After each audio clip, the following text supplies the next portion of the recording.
पहिलं सुसज्ज shopping centre Mahalaxmi Tathastu garments and apparels, ladies and men's garment, wedding cloth उपलब्ध. Mahalaxmi Tathastu garments and apparels, Aditya business centre, Gandhi Chowk, Sawantwadi.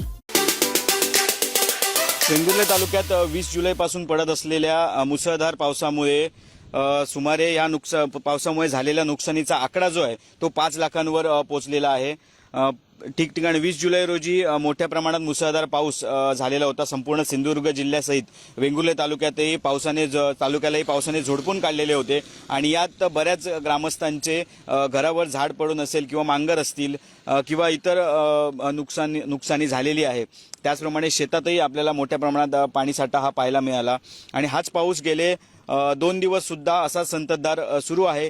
काही प्रमाणात मुसळधार नसला तरी संततधार पाऊस सुरू आहे. मात्र ज्या नुकसानीच्या घटना आहेत या गेले 2 दिवस सातत्याने घडत आहेत आणि जरी पावसाने काही क्षण विश्रांती जरी घेतली असली तरी जो पाणीसाठा आहे संपूर्ण तालुक्यातला नदी असतील ओहोळ असतील यांच्या पाणीसाठ्यामध्ये सुद्धा कमालीची वाढ अजूनही पाहायला मिळत आहे.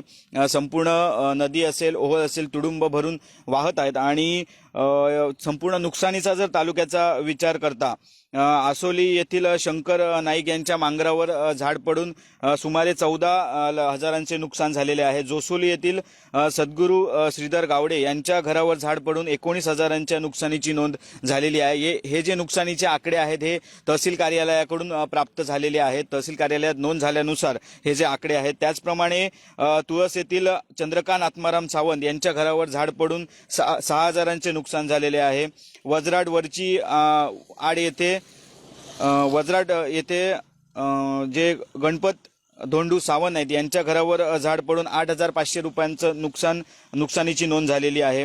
त्याचप्रमाणे तुळस येथील अपूर्वा दामले यांच्या घराची भिंत व घराचे वासे जे आहेत ते पडून सुमारे 47,000चे नुकसान झालेले आहे. त्याचप्रमाणे वांगणी येथील बाळकृष्ण रेवणकर यांच्या घराचे छप्पर पडून सुमारे 52,000चे नुकसानाची नोंद जी आहे ती तहसील कार्यालयात झालेली आहे.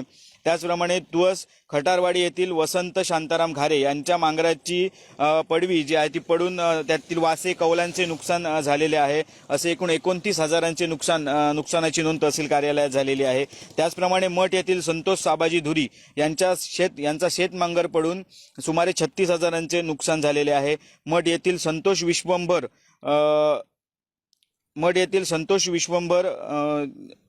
जे आहेत त्यांचं नुकसान झालेले आहे.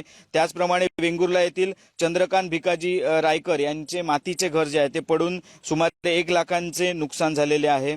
त्याचप्रमाणे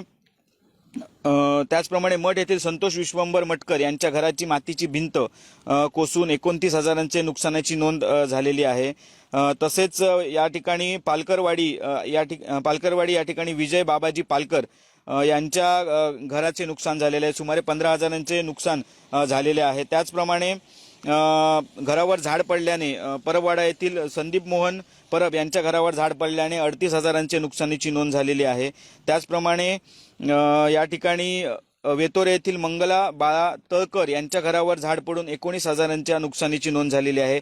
वेंगुर्ला येथील महादेव भिवा सळमळकर यांचा मातीचा जो मांगर आहे ते पडून 56,000चे नुकसान झालेले आहे. अशा प्रकारे नुकसानीचे आकडे हे 20 तारीखपासून आज 22 तारीखपर्यंत तहसील कार्यालयात नोंद झालेले आहेत. असे एकूण मिळून सुमारे हे नुकसानीचे आकडे जे आहेत ते 5 लाखांवरती पोहोचलेले आहेत. अजूनही काही ठिकाणी झाडांची पडझड होऊन सुद्धा नुकसान झालेले आहे. मात्र अद्यापपर्यंत त्याची नोंद झालेली नाही आणि हे आकडे अजूनही वाढण्याची शक्यता आहे. मात्र या ठिकाणी आपण पाहू शकतात मी आता आहे तुळस येथील पलतड या ठिकाणी जी मुख्य नदी आहे या नदीवर आहे. गेले 3 दिवस पडणाऱ्या या पावसामुळे संपूर्णपणे पाणीसाठा जो आहे ती नदी पूर्ण तुडुंब भरून वाहत आहे आणि अजूनही पाणीसाठा आपल्याला पाहायला मिळतोय. पावसाची जी रिपरिप आहे किंवा पावसाची संततधार आहे ती आता सुद्धा सुरू आहे आणि अजूनही मुसळधार पावसाचा इशारा जो देण्यात आलेला आहे 24 तारीखपर्यंत जिल्हाधिकारी कार्यालयाकडून जो रेड अलर्ट जाहीर करण्यात आलेला आहे तो अजूनही कायम आहे. जिल्हाधिकारी यांनी याबाबत माहिती दिली होती.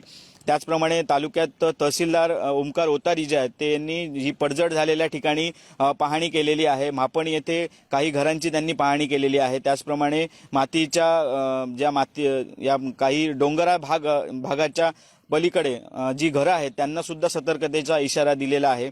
ज्या ठिकाणी डोंगराचा काही मातीचा भाग घरावर पडण्याची शक्यता आहे त्या ठिकाणी सुद्धा तहसीलदारांनी पाहणी केलेली आहे। अप्पर जिल्हा अधिकारी सुद्धा यावेळी उपस्थित होते।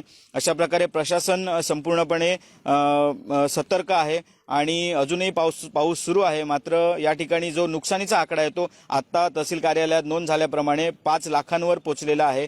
अजूनही काही ठिकाणी नुकसानीची जी नोंद आहे ती तहसील कार्यालयात होणार आहे।